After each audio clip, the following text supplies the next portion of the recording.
You're listening to Cards to the Moon, a podcast about trading cards from both a collector and investor perspective.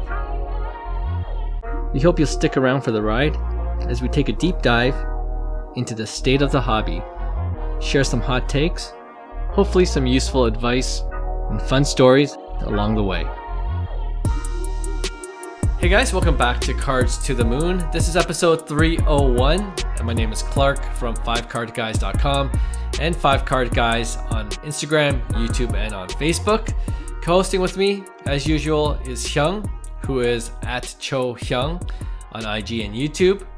And John's away on vacation this week, but hopefully he'll join us again later this month. All right, off the top, if you weren't at Fanatics Fest, first, go listen to our previous podcast episode where I sat down with Brent Ware, who was at Deep Value Investor, and Paul Hickey, who's the host of the Sports Card Strategy Show. I met them in person at Fanatics Fest, and we talked about the big event that just happened last month now, as well as a whole bunch of hobby topics. So yeah, I'll put the links in the show notes below. But if you want to see all the action of the second and much bigger Fanatics Fest, there is a 1-hour special on ESPN that will be available to stream, I believe, by the time this episode airs. And the exact date is July 7th. The trailer, though, it's already out for you to watch on YouTube, and I'll include that link as well in the show notes. But personally, I think it'll be fun to watch for those who went to the event to relive some of the cool moments, right? But Hyung, for you, and anyone that didn't go to the event, the question is, do you think that this is something you would be interested in watching?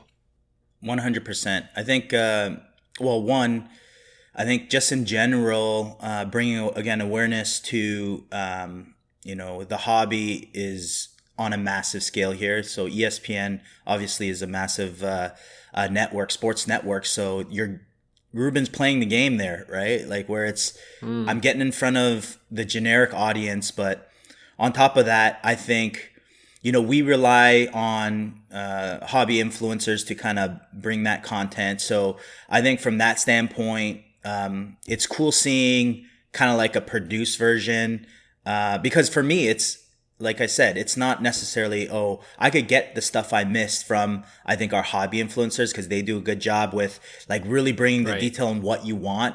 Whereas this is more a generic space of potentially marketing the event and also, I guess, Fanatics as a whole, because a lot of people still don't know Fanatics, even though they're growing rapidly in the sports cards community.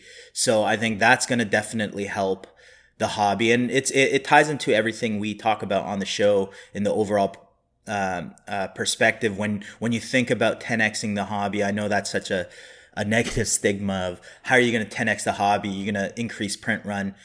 There's a lot of variables here we're talking about. So these are one of them that I see as very strategic, as well as, valuable to just even the hobbyists. I'm definitely going to take a look because it also positions me in place of what the big boys are doing so that, I could now apply it as a content creator myself or a media company myself. Yes. That's what we're trying to do, right? So yeah, overall good. Like overall, I have no complaints. And again, it's eyes on the hobby, right? For sure. I mean, you and I, and even John, we tend to agree when it comes to marketing the hobby that what Fanatics is doing is all good, and more eyeballs the better, especially during this growth phase of the hobby. But I like what you said about, if you're one of those hardcore hobbyists that want to see the transactions and that side of the thing, it's already on YouTube from all the influencers and on social media, like you mentioned, Instagram, like we probably saw all the same clips by this time. So this is probably not for you, but for the general hobbyist or for people just looking to dabble into it now, and even for the casual sports fans, which Fanatics Fest also catered to at the big event, this is just right down their alley. And what I like about what Fanatics is doing is that you know, they see that they were able to get all these big A-list celebrities, A-list superstar athletes. it's a no-brainer to to film and document and then produce it and show the world what happened at Fanatics Fest. And then this is a great, as you also mentioned, a great marketing play. And next year, I actually didn't put this in the show notes, but there's a rumor that Fanatics Fest is going to San Diego in December. I don't know if you saw that. I didn't see that. Yeah, that's so I think the rumor came about when I can't remember what San Diego website put up on their calendar events, Fanatics Fest 2025 in December, I believe 12 to 14th. So I don't know, maybe there's a second one, but I feel like it's reminiscent of how they tried to do another quick one in Orlando, and that didn't pan out. So I'm not sure if December is a long enough lead time to have a big event in the West Coast. But anyway, that's something we could discuss later once San Diego is a lovely city, but they choose all the high priced cities like New York City and then San Diego. I don't know if you've been to San Diego, but you're spending like $7.50 on a bag of chips. Like it's pretty expensive there. It can't be more expensive than New York, right? I think it got New York beat. Really? Yeah, just in general living. Maybe not the restaurant life, but I think in general, cost of living might be just as high. I gotta check out hotel prices. That's why Orlando would have been perfect because you got at least for the East Coast people, because it makes sense for us because you're flying direct south, so it's cheaper. Right. Yeah. But anyway, I have been to San Diego a long time ago. I went to the zoo there when I was a kid. So, but it's like you said, beautiful place. Beaches are lovely. So that's confirmed, San Diego?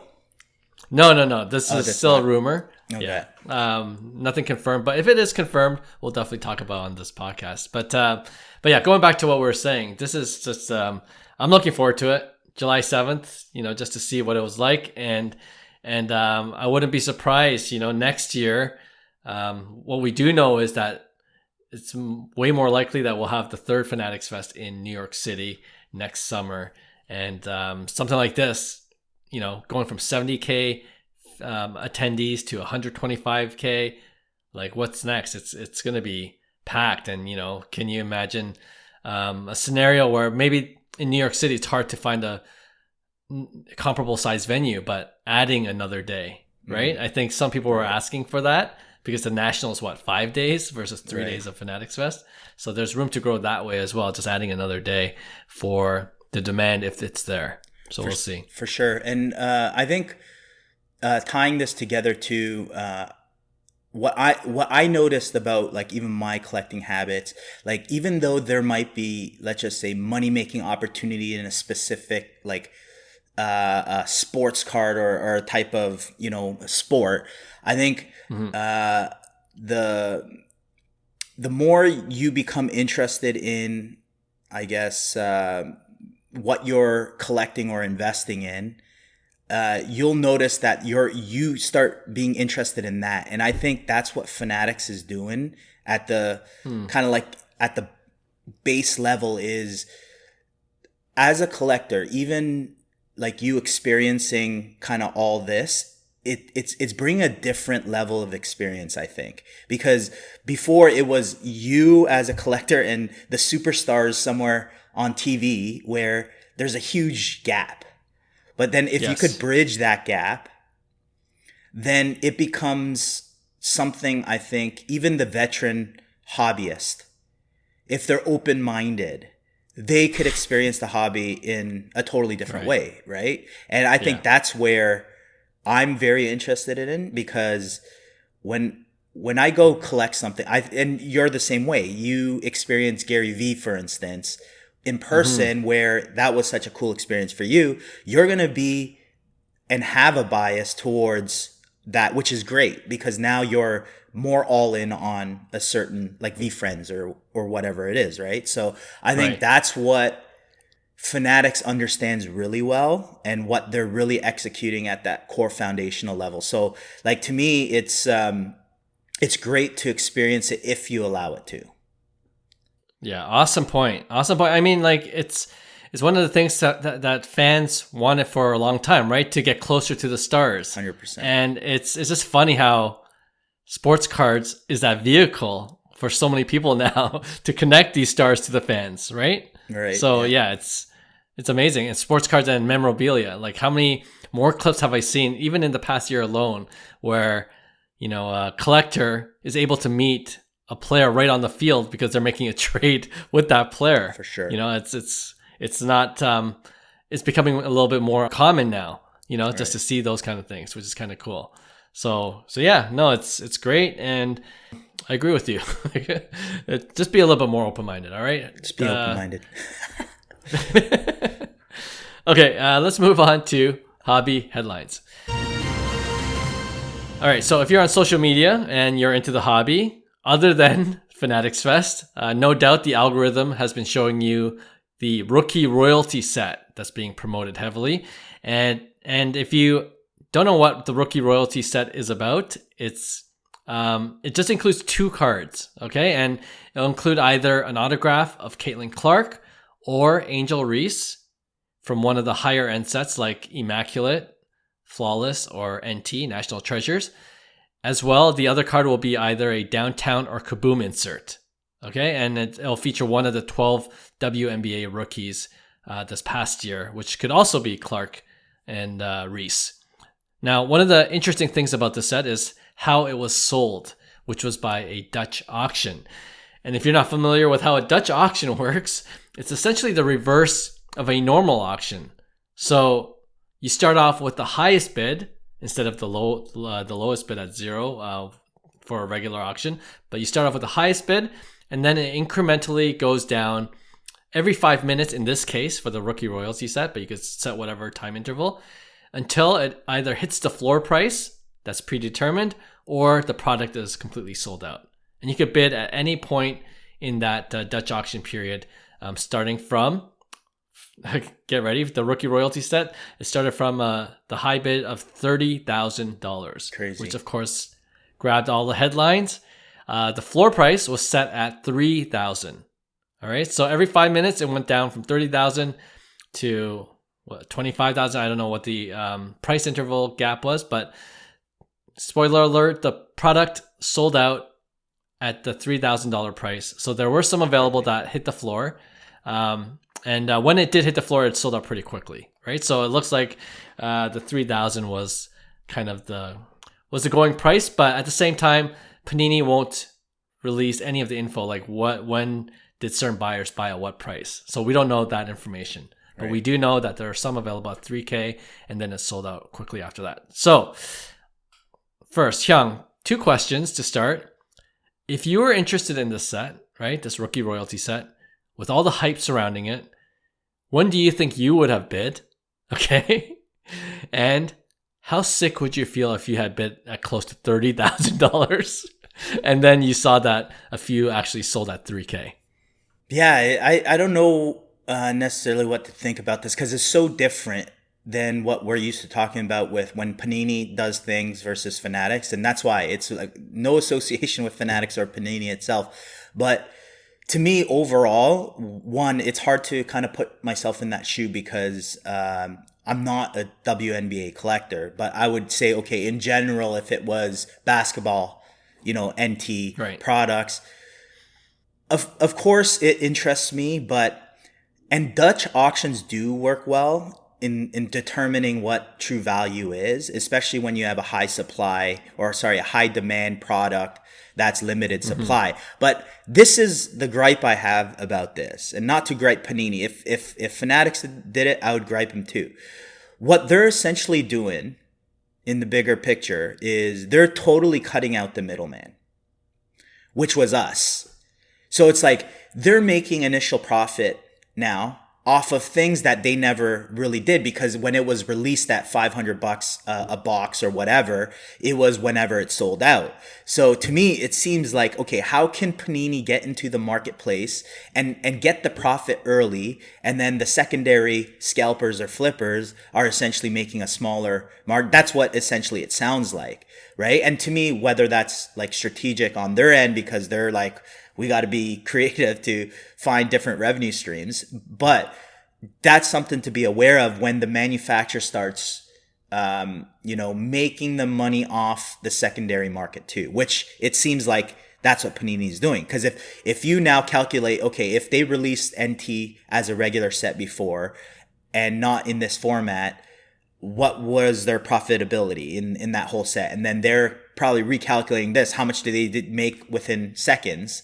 They're tapping into that secondary market where they're also profiting way more than they normally had it been an original set. And obviously the secondary collectors or the flippers are the ones who aren't waiting in line at $500 a box or $1,000 a box. And then it goes bonkers. So I feel like it's almost like a control mechanism from the manufacturer itself, which is dangerous in itself if you kind of think about it. But going back to now the collectability of it, as a collector, will I do better than just buying a box? I think it 100% betters your chance at not skunking. There's somewhat of a more, less of a gamble per dollar, I would say. Mm-hmm. But buy-in is very expensive, right? Like you could easily spend, $3,000 and get $1,500 back, right? But I don't think it's going to be like a box where you get like $50 back. You see, you know what I mean? But I think I don't mind it from a collector standpoint because I think it does leverage your risks somewhat. But then again, like there's so many different parts to it with different intentions that I can't say I like it or I dislike it because there's so many parts that you could say you like and dislike, I guess. Yeah, I mean, there's so many components to this, right? And I think what you said makes sense, but at the same time, it depends on what set we're talking about. Like, I don't think there'll ever be a Dutch auction format for basketball. Regular basketball or Bowman baseball. You know what I mean? Like things that cost less than $1,000 per hobby box. Like, it doesn't make sense to do it that way, right? But for ultra high end sets, maybe it is because really the primary customer is who? I'm guessing it's the breakers that can only afford these, multi-$1,000 hobby boxes, or these. It's not even a hobby box; it's just a 2-card set, right? And you're guaranteed one kind of hit. And I'm going to come back to what you said about you probably won't end up with a $50 card. WNBA, you might. It could be a skunk. Yeah, but that's why it's the WNBA at the end of the day, and it's like if you look at their market, how does it look, right? So that's the only tricky part is what you're buying into, and is it actually worth that much at the end of the day? Right, and if you get a Caitlin Clark, you're probably fine as long as you didn't buy at the $30,000 bidding point. Yeah. But yeah, like. The alternative is, like, if I asked you, which would you have preferred? The Victor Wembanyama, remember the Mosaic set that came out? Yeah. You get 5 cards, 2 autos, and one of them is a patch. Right. If you remember, I believe that cost $8,000 per box. Right. It's sold out, but it's not worth $8,000 anymore. Not a chance. If they did it in a Dutch auction format, and I don't know if they would price the floor at 8,000 or even lower just to get interest going. Like what? I don't know. Which way would you have preferred to try to get one of those boxes if it was a Wemby Mosaic set? Do you know what I mean? I would definitely be more interested in that just because I have a bias of my collectability and what I believe in. But like I it's hard to compare it because it's like I don't compare NBA and WNBA as the same collectability, for instance. I have zero interest in collecting Caitlin Clark. Now other people might like that, so they're gonna have a different bias at the end of the day, right? So it's a tough one for me, but I would probably go Mosaic to be honest. Like I would probably be more interested in that because I just see the current upside of that. Now long term, I think both are traps regardless.